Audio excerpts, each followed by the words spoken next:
I love that sweater. Guess It's a really what? nice I sweater. just pulled this out of my Stitch Fix box. I don't even know what that is. It's a little program where they send you clothes. They're like, hey, girly, try this new fit. And then you're like, yes, you crushed it. This new fit. I only know what that Or you means. send it back if you don't like it. Oh, I like that. I love Yeah. that you said fit. And I'm like, I know what that means. Welcome to the Sacred Comedy Podcast. Today I have special guest Carolyn Castiglia, and I fucked it up again. Castiglia. Yeah. Thank Real you so G's move much. in silence like lasagna or Castiglia. Um, Castiglia. yeah. Love it. It sounds like a flower. Oh, so it comes from Castiglione, which is Italian, but also a part of Spain. And I think it just references castles. I don't know. I'll let you know because I'm going to Spain pretty soon. Really? What are you Yes. going to Spain for? I am going to see the Gaudi masterpieces. Yeah, really psyched. Have you been Very. there before? I have never been. It's a bucket list trip. Have you been? I have. Oh my God, I can't wait. It's a gorgeous, gorgeous place. There's another place I'm sure it's already on your list. I'll let you know. Yeah, But yeah. I have a friend who lives in Barcelona, but I Oh, had great. been there before. But No, my yeah, list is like the church, Park Güell, ham, cheese. Like that's pretty much the list. throw some So if you, tomatoes and yeah, potatoes in there, and then you're good. good, Yeah, good. Yeah. so great. Oh, I love that. I'm so excited for you. Thank Yeah, you. it's really gorgeous over there. Over there. And I'm going with my kid, so that's going to be really fun. That's even better. And her Spanish is fluent. So I'm hoping that she will speak Spanish. She tends to be very shy about it, but Are you yeah. very like, go ahead, do it, show Oh it? yeah, because my Spanish, the only Spanish I know is what I learned in the kitchen at Applebee's. So I really can only say basura, papas fritas, mami, papi chulo, que linda. Those are good. Did I say camarones? That's Maybe. about it. That's about all I know. I that there's also the sound, so it's Barcelona. It's like a Barcelona. little you'll get used to Sexy. it. Yeah, Yeah. you're gonna oh my God, I'm so excited. I love that you're going with your daughter too, because I think that's really important. Yeah, me too. I mean, I'm just glad she wants to go on a trip with me still. Of course, of Yeah. course. She And she, yeah. um she didn't when she was in a relationship, but now she's single again, so she's like, okay, fine, I'll hang out with my mom. Oh. Oh my God. Okay, I'm waiting for those days when they're in a relationship and just don't want to hang out. Well, so this is what I was gonna say. So tell me about your kids again, because I know, Oh, do you have two? I have two. I have a Yeah. 15-year-old and a 13-year-old. Yes, God. Teenage city. Yeah. A lot. And and it's right next door to perimenopause. Trying to come up with a funny Well, I've already said, and I guess I'll just state this partition. publicly. Yeah. My drag king name is perimenopause. So and I will be doing shows, so please join me. Yeah. I'm Oh, there. I mean, it's rough. The other day, I posted a little video on my Instagram where I was like, "Oh, would you like to know what perimenopause is like? I'm getting random tweaks in my right nipple every 7 to 12 minutes. That's cool. That's fun. Just a little bang, bang. Like, why?" do you have like weird moments where you're like, I just looked at like a gross old man. Why did that happen? Like, why is that happening? Oh, you mean like being attracted to old men? I've noticed some twitches as well at inopportune times. Well, that might not be perimenopause. You just might be a freak. No, I'm not. I'm really boring. I don't know what's Wow. going on, You but don't it's seem all boring. crazy. I think that all the wires are crossing in weird ways. I don't Yeah, know. it's That's what rough. it's. I mean, it gives you headaches and it makes you dehydrated. It makes your skin dry. Ugh. To me, like I will spend just hours to days just feeling like I have my period, but I don't. That's exactly how I feel right now. I just want to do tuck the tag in in the Oh, back. that's so funny. I didn't rip it off because I didn't know if it was gonna be a keeper, and I was just trying to No, get that totally makes sense. But I was like, you oh, can keep maybe. this in. I'm not ashamed. I don't think I can get it off either, so you're welcome, I everybody.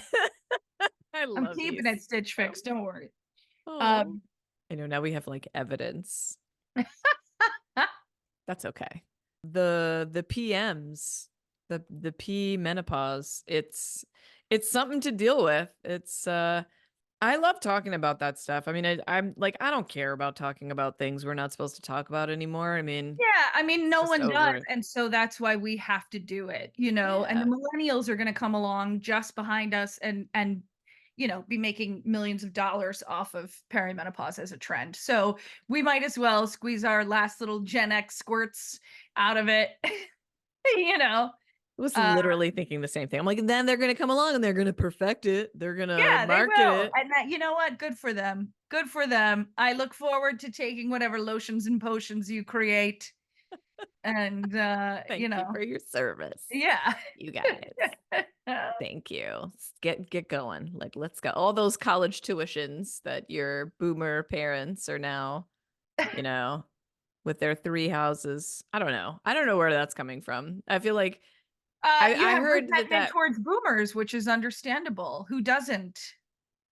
You know? that I they're mean, like they're not letting go of their wealth, they're their not letting jobs, go their of houses. anything. Yeah, They have a chokehold on this nation, and they are driving us into a hellish handbasket. they are, aren't they? Yeah, and so I Yeah. think I think it's right for people to start speaking up. I was talking to, my therapist this morning, and she was, telling well, first of all, she told me she's gonna retire at the end of May, and I told her several years ago, I was like, "You need to give me a year notice," and she only gave me 2 months. Um, but that she said, "I'm retiring because everybody's okay. You're okay." And I was like, I did it. I really graduated from therapy. And I truly was like, thank you for waiting till I could live without needing a therapist. um, yeah, she's my favorite. But anyway, Do you get that like I'm the best student you ever had kind of relation? I feel that way with therapists and oh, with that's any interesting. Like I'm the like most healed. I passed, right? Like I have an A plus, right? Like I did the extra credit, like I'm your favorite, right? I think I only feel that way when I make her laugh. That's when it's like that's where it's like I'm different. I'm not like the other girls. That's yeah. We Um got something. but I was telling her, like yeah, like the boomers won't let go of political power. So there are no Gen X people in politics. I mean, not really, because even That's Obama was like the youngest boomer. Like he isn't technically Gen X. So then there's like some millennials, which is great, kind of the squad. They're all millennials, I think. Um and then, Gen Z is coming up, and it's got to be Gen Z coming in a wave if we're going to right this ship at all. and the have you heard about the alphas? The generation just under them? I mean, I guess they exist. I I guess haven't they I are. They're I number haven't one. I haven't Well, heard much they about them. Are they still pre-verbal? How old are I they? well, my son is an alpha, and Oh, he's really? 13, and they're the generation just below Gen Z. And the main thing with them, from what I understand, whoever writes that stuff, is that they're just like, no. This is the best. Sorry, if hopefully you guys are watching the video, but like the best way I can explain alpha is they're just not here to pick up this torch. They're like, everything that you guys have been doing, just no. I'm not investing in that. That's not my shit. That's your shit. They have no fucks to give. Like they really just I mean, they're coming up at a time they entered puberty, they're around COVID. They're like, what the fuck do I bother for?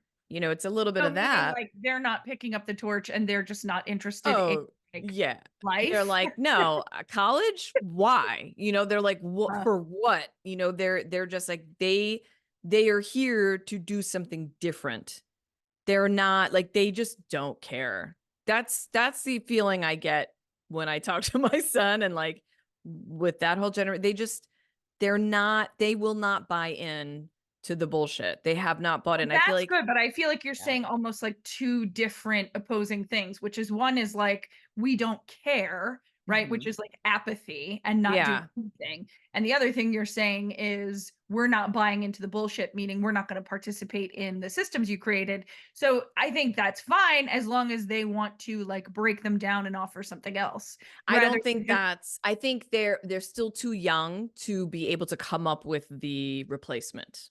So okay. I think right now it is the apathy. It's like the I don't care. And then it's like, well, but you've got to go to college and you've got to get a job. You've got to be able to pay for a lifestyle that you seem to live, like you want to be able to play your video games and all that shit. You're going to have to like feed yourself and house yourself and do all those things. And they at least, like with my kid, it's very much like, what? I'm not like, well, I'm not going to do that. I'm not going to go to college. I'm not going to do all the things that you're supposed to. They have a confidence about them where they don't feel the need to appease anybody or do anything that they're supposed to do.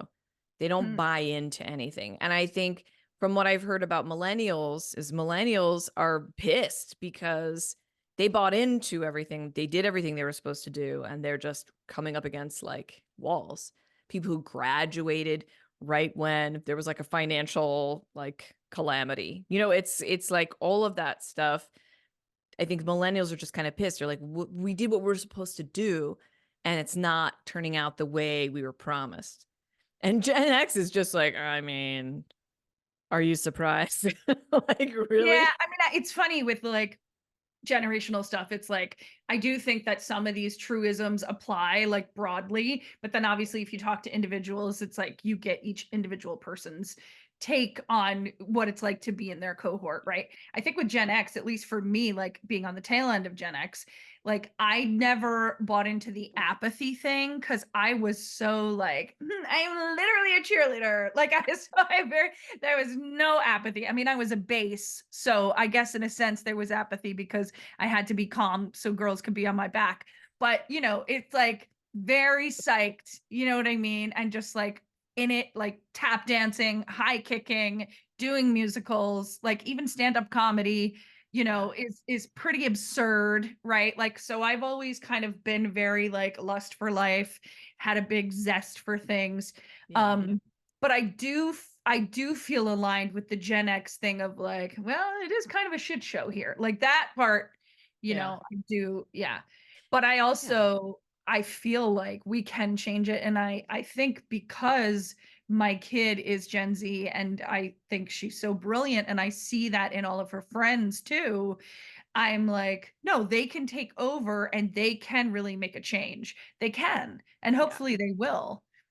Because I Yeah. don't know what happens otherwise, you know? I know. It's yeah, this is gonna sound bad, but I care less and less what's happening in the world. I mean, in a way, like politics and government and how it runs and how it works, and yeah, I'll vote. However, I'm not invested in it. I don't believe in it. I mean, they take my money no matter what. Do I approve of who's doing like what they're doing? No.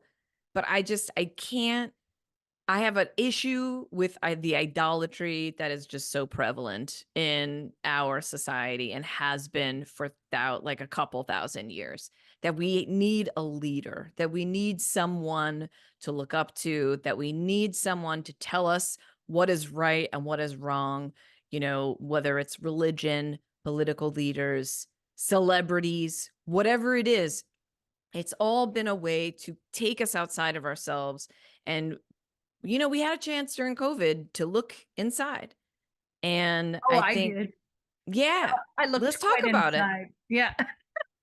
I wrote a whole show, as a result of the pandemic. Yeah. which is my show Chuck, which is premiering March 22nd, off Broadway at Theater Row as part of the United Solo Festival. And it's a murder mystery, but the murder is not the mystery.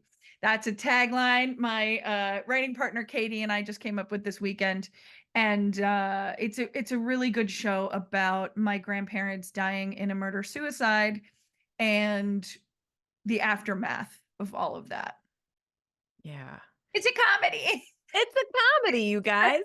So I'm so glad that we moved into this because this is what I really wanted to talk to you about. Um, everybody, Carolyn is a brilliant stand-up comedian, and she's also teaching courses as well, with Gold Comedy. Is Yes. that and I took one of the intro classes with you about trauma and comedy and working those things in. So this, my friend, is what we are discussing today.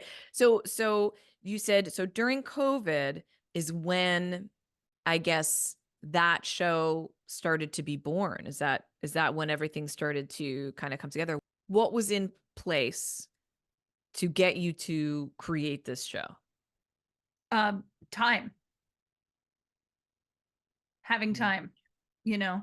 I think that for those of us that were lucky enough to live through the pandemic, and live in a totally different way than we had for many years, right? If you think about it, pandemic hit 2020, the internet came to be in the year 2000, let's say. Yeah. So that was 20 years of living that just kept getting exponentially faster, more plugged in. Social media hit for most people in like 2007, Mhm. right? So that's 13 years of being like almost entirely online and just being like, I'm eating pasta, I'm taking a poop, right? And just like, then all of a sudden the pandemic hit and many people did not have an office to go to anymore. Many people did not have jobs anymore. You were home for a while, some people longer than others, but that time of like the baking bread days and the like, what is this? What are we doing? Like, I really sunk into that and I hung on to it for as long as I could because I was making so many discoveries that I would not have made otherwise. Because when you're running around constantly, be it for business or fun, you are distracting yourself from the work that happens within in the Mhm. silence.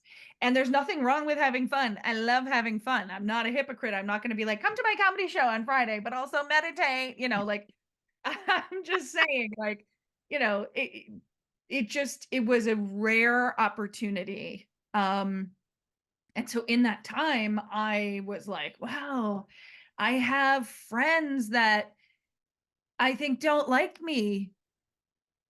Maybe I'm going to reevaluate those relationships. I'm behaving in such ways that are people pleasing in a way that I don't actually stand by. So let me reevaluate that. What is left unresolved? Because I had been in therapy for, I don't know, 10 years almost. And Mhm. then doing therapy in the pandemic was like, oh, we're going to go as far as we can go, you know? And so I think that the topics that come up in Chuck, that's really the bedrock for me. So it was like a stripping away of all the distractions and just sitting with yourself Yeah. on the most essential parts of yourself. Yep. That's amazing. How does it feel when you're starting to perform? I know that you've performed versions of it Yeah, or I've done pieces it of it. twice. I've Okay. done the whole show twice at Okay. QED. It's still in development, so we're, making changes. We made changes between the first show and the second show. We're making changes between the last show at QED and this premiere March 22nd. I'm sure there will be changes after that, because it's Yeah. it's a living thing, Mhm. and until it lets me know, okay, it's done, and then hopefully I'll continue to perform that version for Yeah. some time. I was actually just telling my therapist today, I was like, initially my goal was like, take it to Edinburgh, come back, do an off-Broadway run, film it for Netflix. But then I was like, oh, maybe I just don't need to define what's going to happen with it yet. Maybe I Mm. can just live with it and Yeah. let it lead. And of course, my therapist was like, that's a very good idea. It's a very good idea. You never You're know done. You're fixed. you never know what could happen. Okay, I'm retiring. Um, Is she Jewish or is she just she very is. New Yorky? She's both New York and Jewish, and also, I believe, converted to Christianity. We don't get to talk about her that Oh, much. wow. She is lightly Googleable, and so that's what I've gleaned from. I really did not ever stalk my therapist because I just love and respect her so much that I never wanted to fuck it up. You know what I mean? The Like, light Googling.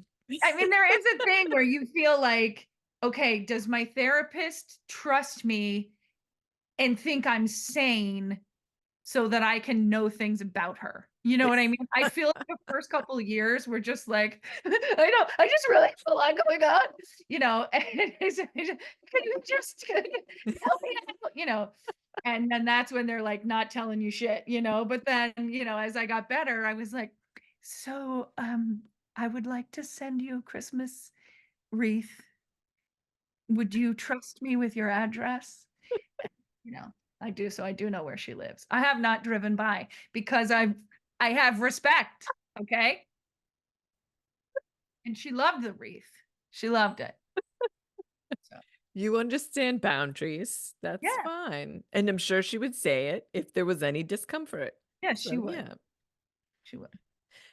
When did you start comedy? When did you start stand up?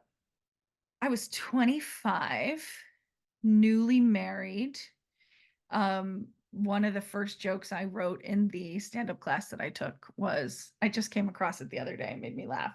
Um, Something like, I'm afraid now that I'm married, I'm gonna gain weight. But my husband just wouldn't say anything about it. He would just loathe me in silence. Just thought or maybe I said my husband's so nice he wouldn't say anything about it. He would just loathe me in silence. Anyway, I don't think I ever even performed it, but I just wrote Really? and I remember writing that joke and being like, "Oh, this joke, damn girl, this is like your marriage in one line. You're so fucked." You know what I mean? Like, I can't believe somebody wasn't like, do you want to get this annulled real quick? How long were you married? 7 years. Wow. Yeah. Yeah. Yeah, we were together for It's 11 a years, journey. Oh, wow. married for 7, had a Yeah. baby, had a couple cats. Mm, Yeah. as you do. You know, What what w- what brought you into comedy? Were you ever nervous about it? Was it a challenge for you or was it something like what was the thing that no, I mean, I hate to be that person, but like, no. be that You know what I person? mean? Yeah, Yeah, be I that mean, I person. just it's one of those things where like, if you do it and you know that it's for you, then it's for you, you know? And the first set I ever did was at Caroline's and I was like, "Oh, yeah, finally. Finally I figured my shit out." Wow. Because I had been trying to do like Broadway auditions and stuff. And I took this class with this guy. He was a casting director and he did not like me. And at the end of his class, you did like a one-on-one with him and he was like, "Well, I just don't like your attitude." And I was like, "Well, that's fine because I'm going to go do stand up." And he was like, "Well, you are very entertaining. What? I think you'll be." And I was like, "Okay." And so I don't know. Like, I mean, it's thank good. you. It's kind of good that he hated me because I might not have had the push that I needed, Yeah. you know? I Yeah. mean, I just remember like watching stand up as a kid and I loved it so much. And I would watch um, VH1 Stand Up Spotlight hosted by Rosie Oh, yeah. O'Donnell I on remember the that. weekends. Yeah. Comedy Central was a television channel, everyone. and there was something called cable, and you would pay for cable and it would show you television channels on the television. Yes, And there was a lot of stand-up comedy on then. there was. It was a good time, man. Yeah, Showtime at the Apollo. There was a lot. There I was didn't have Showtime. We oh, we were not a no, premium I think it cable. wasn't. No, I think it was just the name of the show, Oh, right? I don't really? think it was on Showtime. Someone can correct me if I'm wrong, but Maybe it was on HBO. There was maybe it a was lot on of comedy on HBO. HBO. I used to Yeah. watch Def Comedy Jam a lot. That was a big favorite. When did you realize you were funny? I mean, I think I knew I was funny, like, just as a person in high school, um, but I wasn't, like, a class clown or anything like that. I just could wield comedy when I needed to. Mhm. And then in college, I studied musical theater, and so I would be cast in, like, funny roles all the time, and so then it was like, "Okay, here's how you are funny, like, in a play." Yeah. Because in high school, I we were doing, like, Miss Julie by Strindberg, and I was like, "Don't chop the bird," which, like, I mean, that's fucking hilarious, but at the time, I thought I was, like, the most dramatic. I was like, "I'm going to Yale School of Drama to do plays about chopping birds." And then my senior year of high school, I was Shante Shuita in, The Good Woman of Szechuan by Bertolt Brecht. I mean, like, why? You know what I mean? Wow. Um, and I sometimes I'll have, like, nightmares where I'll be like, "How did I learn all those lines? And did I even say them? Did I Y even say the did I even do the play?" I was like, I never black out drinking, but I think I was, like, blacked out doing that entire play because I just was like, I don't but anyway, I yeah. so I Well, went to college for musical theater, and then I was funny. I was playing, like, all the character parts, and my acting teacher was like, "You might as well develop a hobby because you're not gonna work till you're at least 40," which is the kind of shit that people used to say in, like, acting school. I mean, I know people that, got told, like, "Fix your face," so at least they didn't tell me that. holy shit. But yeah, he definitely was like, "You're a character actor, and so you can just vibe." Um, so instead, I started doing stand-up, and it worked out great. Yeah. I mean, look, I am in my character actor era, and I really would like to do a movie where me, Jack Black, and Melissa McCarthy play siblings. So I'm just putting that out into the universe because I feel like we would be the most So it hilarious, is. badass family, That is fucking perfect. right? Yeah, I Okay. feel like we're all, like, energetically triplets. And that's our promo clip right there. Let's circulate that around, everybody. Someone make it happen. Someone Yeah. help make it The happen, movie's please. called Energetically Triplets, where 3 strangers happen to be at the same bar at the same time. They all take a drink of their drink at the same time, which they don't realize is a magic potion, It really is. and then they're energetically triplets, like, we can hear each other's thoughts the way that, like, twins can and shit, and so then we're, like, trying to deal with life in, like, a potato sack race of a psychic connection. I feel like I even wanna take this further, and you guys find out, like, at the end that you actually like, a past life, you guys were, like, actual triplets. And you, like, "Yeah, yeah, yeah," and We're "Yeah, righting the yeah, yeah." wrongs of our past lives. Exactly, and you all agreed to come back into this life as strangers and to find each other again. Yeah, so the bartender is like the god figure. Yeah, Like, totally. "Oh, It's like what the do you want? Morgan Freeman or You want whatever. some whiskey?" And he knows what's in it. He's like, "That's god juice, baby." I love this idea. See, you guys? This is I mean, I hadn't thought about it. I wasn't sure that that was the film, but I that's think what we came to me just now. I think that's the film. How's my hair? Your Is it hair good? is it's gorge. I mean, it's wet. That's It's what. but it looks great. I love it. It's so, like I wish mine did that. Shout out always to my stylist, Amanda. She's the best. Shout out Amanda. Yeah, I can see that as a movie, 100%. You're Yeah. gonna make it happen. I just want, like I just wanna be around them Like I first of all, I know is ridiculous because we look nothing alike, really. But like people all the time are like, you know who you look like? And I'm like, yeah, I know who you think I look like. I You get know, who I get all the time? who? Kathy Griffin. Oh, that's so crazy because you don't really look like her. I know. But But people like, are so they're like, oh, she's dumb. funny. She No. has red hair. Yeah. Yeah. Yeah. Yeah. Or someone told me I look like a cross between Marge Simpson and Chloe Sevigny. That's actually very funny. I did not know how to react. At the time, I was very insecure and I was like, Marge Simpson. But I kind of like it. I think it's I, great. I go with it. I rock that. That's Yeah. my No, anyway. I think that's great. Well, so when did you find that comedy was a great vehicle for you in terms of turning it around a little, processing trauma or grief? Yeah, good question. I feel like probably after my dad died. I Um, didn't know your dad died. I'm sorry. yeah. So he didn't let me know in advance either. It was just he Damn just it. did it and then somebody called. Not cool. But so yeah, I was 31 Oh, and I'm my so sorry, dad Carolyn. got diagnosed with stage 4 lung cancer and died 8 days later. Oh God. Yeah. Oh, So that was the first time that I feel like and then my marriage was unraveling, like, at that time, but then it was, like, after my dad died, it was like, "Okay, like, I gotta leave. This is not."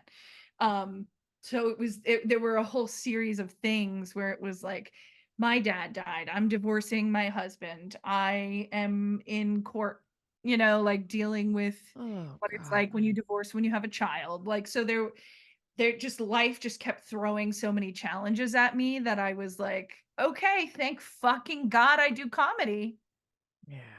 you know? And I think Wow. that that's, in terms of what I teach when I am encouraging people to do comedy about trauma, that's kind of the ethos is like, "Look, you're so lucky you have this gift. You have this gift of being funny, and you can turn the pain into light," right? Like whatever, I'm a Sag. I'm a Sag. I love you, So I'm gonna Sedge. get philosophical and I'm gonna be the Please. teacher that I am, and I'm This gonna, gem loves it. This Gemini own loves my it. shit, right? Yeah. Like I really am an alchemist, and that is how I see myself in life. Like, because I've seen myself do it repeatedly, and it's been a very, very long process of many mini alchemistic moments leading into just the great alchemy of my life because I've survived many, many terrible things. And I'm better. Yeah. I'm better than I would have been if I hadn't survived all of those things. And in fact, I was just thinking today, there is a version of me maybe that exists somewhere that is like nothing really bad happened to me and I'm a lovely, wonderful person. And maybe I'm no better or worse as that person than I am now. But the difference between that person and me is that I know what I'm made of and I Yeah. know what I'm capable of and I know what I've done. And that self-knowledge, knowing that you have triumphed time and again, that you have truly alchemized so much pain, not just that's your own, but that's what your family put upon you and what their family put upon them and the shit from the society and everything else. I am a fucking badass, and I know it, and there's no challenging that, Yeah. and so there is something reassuring about that that's like, well, my stomach is made of steel, so good luck taking me out. Ah. It's just so I just wanna, like I wanna I wanna make this very loud. Like, I wanna take everything you just said and, like, fucking amplify the fucking shit out of it, because hearing you with that sureness that it is fucking true. It is true. That is the truth of who you are. That's your essence. For other people to hear that and witness that and feel the authenticity behind that Yeah. and Think that know it's nothing. available for everyone, that's the thing, right? Like, Yeah. I'm not, like a healer, right? I haven't branded myself as a healer. You're not I would beg to differ, but continue. Well, I was gonna say, right, maybe I could do that at some point in terms of being like, part of what I do is like spiritual healing stuff. But I am a healer in other ways, right? And definitely through my teaching, I'm healing people. And as a performer, I'm healing people in the audience, right? And so one of the things that I try to encourage people to do when especially when they're my student is like this strength that I have is available to you. It's in you. And that's one of the things that I think is very cool about me and that I like about myself. Because I think, and no shade to people who have this happen to them or choose this path, everybody's on their own path. But like sometimes people do something killer and like then they think that they're better and they think that they're made of something that other people aren't made of, and it's like I know that I'm special, but only because I put the work in to bring it all to fruition. Yeah. So that makes me I'm differentiated because I just committed to it and I did it. But that is there for everyone. It's there for Yeah. everyone. And I really like to help people find that, Yeah. summon it. And honestly, like, people need to be able to hear this and know that that's available to them, and not in a way where I mean, I just always feel like, I don't know that this is the truth anymore, because I think we're creating something new just by existing as the people we are, which is, like, women can't be too proud. Women can't say out loud that they fucking think they're amazing and that they love themselves, it's like it's like, no, that's fuck all that shit. Like, if you hear a woman in her power and you hear the self-love in there, by no means should anyone take that as like that person is better than you. That's not what it's about. We are all here for a purpose, even if it's just to experience whatever the fuck we're experiencing. It doesn't have to be some big grandiose thing. And when you hear someone else in their power, that only brings out your own power. It's not meant And to some incite people love that, competition. and some people get very inspired by that, and other people feel very triggered and threatened. Exactly. Yeah. Exactly. I mean, and that's why it's like, but the triggers are actually not bad. I mean, triggers are I've been doing some healing work lately, and the person that I've been working with talks about, you'll get to a point in your development where you like welcome the triggers, because you're like, sweet, here's the next thing that I get to alchemize. Here's the next thing that I get to see, pull back the fucking layer. I see it right there. Got it. Know what it is. I understand it. I bring it in, and then I change my actions around it. And then I, give myself a little compassion around it. But that alchemy, I love that you said that. I mean, how I mean, like, I have never read the book The Alchemist, but it's I okay, you're not think really missing them. I think it is about me. I'm just assuming. That's why I never read it because I was like, "Oh, it's just my memoir. Someone just wrote it for me. Thank you. Thanks for that. I already know what this Could is you please about. could you please Venmo me my percentage?" You I like mean, my it's cup, by the true. way? I love that this is the cup that I'm drinking out of. This oh, my dog wants to say hi. It's Minnie. Hi, Hi, Minnie. Minnie. Hi, Yes, Minnie. hi, baby girl. Oh, I hi, have 2 Minnie. dogs. This is You're Minnie, so and Max pretty. is the other dog, and they look very similar. Is she a border collie? She's a border collie. That's why The she's in love human. with She's such a love me. bug. In love with me. Yeah. She's like, that was so unexpected and lovely. I love when pets come on the Sacred Comedy podcast. I mean, hi, Minnie. And I this is love when house. This is animals how come we talk to dogs. Oh God. on. Yes. Oh, what a sweetie. Again, everybody, please watch the video. Oh, and the paw. I know. The look, the way she's looking at you. Yeah, that's just so the border collie thing is like deep eye contact. They do the paw to show that they love you and that they're showing ownership over you. Oh, And then she's always, I don't know if you can see this, but oh, I can see. she's always constantly like beating me up with her nose to like get me to rub Oh, her head. yep. I feel Yeah. like my cat is a border collie. And then the Yeah. Well, it's paw. funny because I feel like my border collie is a cat. She's so cat-like. And I got her, speaking of like woo-woo shit, I got her when my cat died. And then she has like the same Oh, soul of my cat. oh my God. You know, I've dabbled in animal communication. Is she saying she needs to take a shit? Because that's what I I think well, Minnie, it's hard to talk to them through this. I feel like I need to be in the same room with them. But I will say that what I've noticed with dogs is that dogs have almost like a formal culture that you have to respect, meaning like you have to introduce yourself to dogs. And I only got that after like making contact with a couple of them because I realized that they were like, we have to meet. Like, this is, tell me who you are. Like, I need you to, well, that's so why you they sniff look your at butt. them. Yeah. That's true. They're like, They'll do Indian that food, to me huh? sometimes. I will like come home from being away for a couple of hours and they'll just straight up be like, "Girl, where were you?" Um, yeah, Too much coffee, you guys. it's always coffee. Sometimes it's booze, but um, yeah. Yeah, there, Can I I say mean, something? I have to yeah, say something.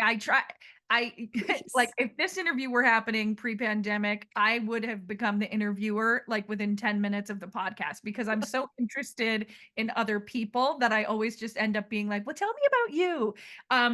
But so I have to say that I just am so in love with your background, and I told you this before we started recording, and I know obviously this is your home, but I'm just saying the vibes are so good. And if you have any tips for how you keep your place so pristine, feel free to share them with me Well, the first tip is start a podcast out of your room so that you clean it so that and you're, then it appears very yeah. pristine. Outside of this rectangle, it's a disaster. Okay, good. All Total right. disaster. That makes me feel better. And yeah, I mean, I'll show you. I don't care. I mean, like, disaster. Oh, honey, that's not a I disaster. mean, somewhat of a disaster. No, she's like, It's "Oh, there's one errant shirt hanging outside of the closet. Look at me, what a pig." No, Stop it. I no, I no, get I mean, I love like for me, this really was part of my pandemic thing is that I made my space more comfortable for me. We lived in a place before we moved into this apartment that was very disjointed. It was when our kids were just like coming into being and it was really more the focus was on like the kids. And Yep. then when we moved here, I was like, we're gonna make it nice and we're gonna do nice things. So, I mean, I had this thought recently, which is insane. I was like, I have so many crystals. Who, and I said, I even said this to my kids. I'm like, who is going to take them when I die? And right, like without batting an eye, my son is like, well, I hope you don't, is it going to be okay? Like, I think I'm going to sell them, mom. Like, are you okay? Would you be okay with that? I'm like, you can do whatever you want with them, but there's a lot of them. I'm like, there's too many crystals in this room. There's So I don't have that many, but bad. I do have, my collection of crystals, of Yeah. course. And I wish I had it right here to show you, but I don't. But I bought I have two that framed. crystal cabinets, I guess, crystal display cabinets from Etsy. And one of them is in the shape of a raccoon. And Oh, it is so funny and hilarious and cute, and I'm like, I am obsessed because I live near Greenwood Cemetery. So Okay. out my kitchen window, I see the cemetery, and then even a little closer to my house is a greenhouse, right? So raccoons are always ambling around the greenhouse and like crawling down into people's yards and whatever. So they're just very much a part of my life here. And so I saw this raccoon crystal rack and I was like, I literally have to have this. It just came the other day, so I'm pretty psyched. God, Yeah. fucking Etsy. Oh, That's what Gen Alpha is gonna do. They're just gonna make shit for Etsy. I well, mean, that's that's what I good. would I mean, do. it's I think bad. that's great. I mean, I got into a big shopping hole during the pandemic. That was the toxic. That's my toxic trait is that I became like an online shopping person, I which I have don't never think done. I can't I reject that as a toxic trait. I think it as I don't think it's from you. I think we live in a toxic environment doesn't that ceases not from throwing ads in your fucking face 24/7. Well, So I yeah, and think that's it's the thing. I mean, yeah, impossible. the That's like Instagram targeted ads are really like crack to me. Like that's the one where they're I'm like, so yes, I bad. do need that purse. Yes, I do need those earrings. Yes, I do need that candle, and that's just Oh yeah. Yeah. I mean, yeah. yes, I do need that raccoon crystal cabinet holder tray. What Yes. even is it? Nobody I knows. do need a statue of Hathor from Egypt, please. Need it. I mean, that was on Etsy, actually. Yeah, no, that was Etsy. Well, that's the thing. I mean, I sort of like when you buy from like a creator, who like ships your thing to you in like a cute little Yes. package with a note that's like, I thank you, Karen." know. It's like it feels pretty good, Yeah, or you're like supporting like female owned I businesses or agree. That's where I make a lot of bracelets, and that's where I buy all my beads is from Etsy, usually. Like good crystal sellers, but yeah. Yeah, I mean, I don't believe in toxic traits. I feel like anything that is meant to make you feel like you're not I don't know. I wouldn't say that. I think everyone has we all need something, to do a lot like impulsively. Like it's we're just surrounded by it. I don't think it's and I like mean, look, if you have to have an addiction, shopping isn't the worst one because the only thing it's really hurting is my wallet. exactly. But not with that like that sweater. Like if you decide you don't want it, I think that's very sustainable. Then you can return it, which Yeah. is great because honestly, hopefully in the future it's just that things are just done with a little bit more consciousness to it. Well, that's what I've been thinking about that a lot. I actually because I really love clothes, like, I really, really I enjoy know your outfits are fucking amazing. thank you for saying that. Yeah. I love getting compliments on my clothes and my style, Yeah. and but I think a lot about how fashion is one of the biggest environmental issues, Like, there Yeah. are so many clothes in landfills, and there just has to be a way to shift that. I have purchased like upcycled clothes. I bought a pair of Mhm. jeans that was made from plastic bottles. That was great. Ooh, Yeah. And there that's so there are awesome. things that some companies are doing, but like see, I am of the mindset where I'm like, let's just put laws in place where sustainability is required in Yeah. every industry. Like, I don't understand why we haven't done that yet. And so when I say Gen Z needs to come up and take over, that's the kind of thing that I hope that they do. Yep. Like clothes should be recycled. Like Yep. it's very easy to reuse fabric. If you think about like even just our grandmas, that generation, Oh, like they would reuse fabric, they would make blankets out of clothes and you just kept using and using and using things, yeah. and just because we're not doing it at home Yep. doesn't mean that the industry can't do it.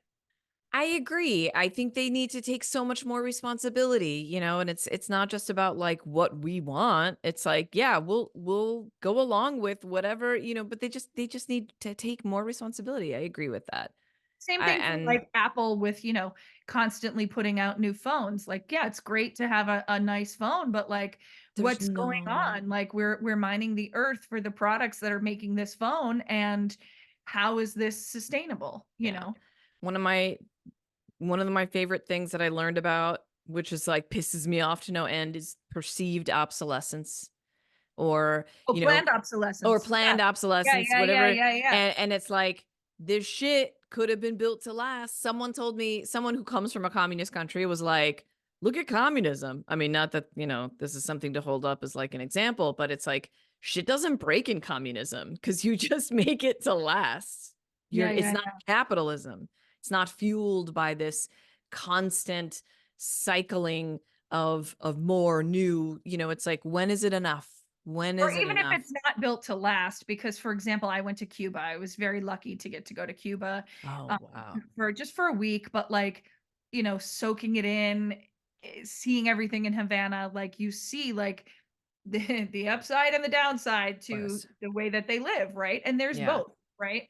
Like culturally, they have such a rich culture. The people are so engaged with each other, and it's a very like human interfacing, I love that. musical love filled existence. But then there's also like, oh, we ran out of food, like Yeah. literally, like they just run out of food, so but to your point about like Yeah. communism, things being built to last, they have all those 1950s cars there, right? Yeah. And that's the big thing.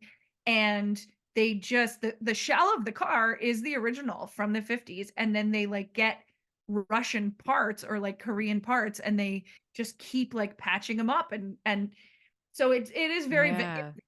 what is it? Necessity is the mother of invention. Yeah. And you needed that sweater. I mean, jeez. It is it is a necessity. It's the alchemist sweater. It's bringing together two parts True, or it's two turning the things. darkness into light. You are. Oh my God. And with that, please tell everybody how they can find you. My handle is at comedian Carolyn. That's also my website, comediancarolyn.com. You can come see me live March 22nd at 8:30 p.m. at Theater Row. I promise to give you the best one woman solo show about a murder suicide that you've ever seen. And yeah, I won't be wearing the sweater, but I will be wearing pink. Oh, yay.